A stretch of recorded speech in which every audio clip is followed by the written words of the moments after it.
দেখো আজকে বাজার থেকে গোটা ইলিশ এনেছে বর। দেখো ইলিশটা কেটে নিচ্ছি, আজকে কাটিয়ে নিয়ে আসে না, দেখছি গোটাই নিয়ে এসেছে, তাই ভাবলাম কেটে রেডি করে নিই। দেখো কেটে নিয়েছি।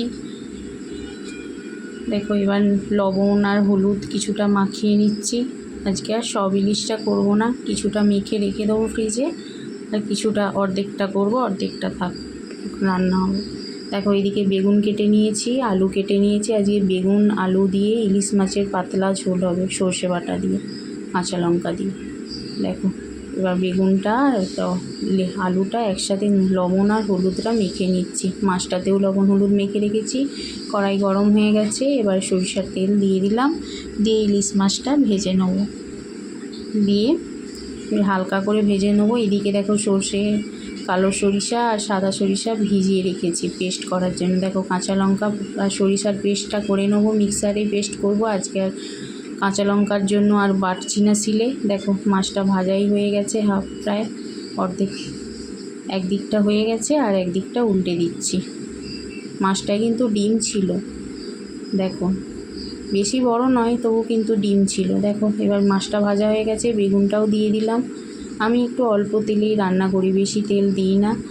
অনেকে ভাববেন যে ইলিশ মাছে অল্প তেলে ভালো লাগে কি না, না ভালোই লাগবে। দেখো বেগুনটা ভেজে তুলে নিয়েছিলাম, আবার এইদিকে দেখো আলুটাও ভেজে তুলে নিয়েছি। দেখো কালো জিরে, ওই তেলেতেই অল্প তেল আছে, ওতেই কালো জিরে ফোড়ন দিয়ে দিলাম, দিয়ে জল দিয়ে দেবো। দিয়ে এরপর একে একে হলুদ গুঁড়ো, লবণ, সরিষা বাটা পেস্ট করে রেখেছিলাম 1 চামচ দিলাম, বেশি দেবো না, অল্প দেবো। দিয়ে এবার কিছুক্ষণ ফুটিয়ে উঠলেই এবার মাছ ভেজে রেখেছিলাম, আলু বেগুনটা যে ভেজে রেখেছিলাম ওটাও দিয়ে দিলাম। দিয়ে কিছুক্ষণ, বেশিক্ষণ রাখবো না, একটু 5 মিনিট ফুটে উঠলেই নামিয়ে নেব। একটু চাপা দিয়ে দিয়েছিলাম, ঢাকা চাপা দিয়ে করে নিলেই আলুটাও অর্ধেকটা সেদ্ধ হয়েছিল, লবণ হলুদ দিয়ে ভেজেছিলাম, আরও একটু সেদ্ধ হয়ে গেলেই নামিয়ে নেব। একটু মাখো মাখো করে নেব, খুব পাতলা নয়, ওরই মধ্যে কিছু। দেখো রান্নাটা হয়েই গেছে প্রায়, ইলিশ মাছের ঝোল রান্নাটা এবার নামিয়ে নেব। দেখো এদিকে আবার কড়াই গরম করে নিয়েছি। এদিকে আজকে করলা চচ্চড়ি করব, তাতে বড়ি দেবো, একটু অল্প করে কুমড়ো, এই করলাটা ভেজে নিচ্ছি। দেখ করলাটা একটু লাল লাল করে, বড়িটা ভেজে নিয়েছি, এদিকে করলাটা লাল লাল করে ভেজে নিয়ে তুলে রাখবো। এরপর দেবো 5 ফোড়ন, তেজপাতা, তেলের ওই তেলেতেই। এবার কি একটা কুমড়ো আর একটু আলু দিয়ে লাল লাল করে ভেজে নেব, লবণ আর হলুদ দিয়ে ভেজে নেব। দেখো ভেজে নিচ্ছে।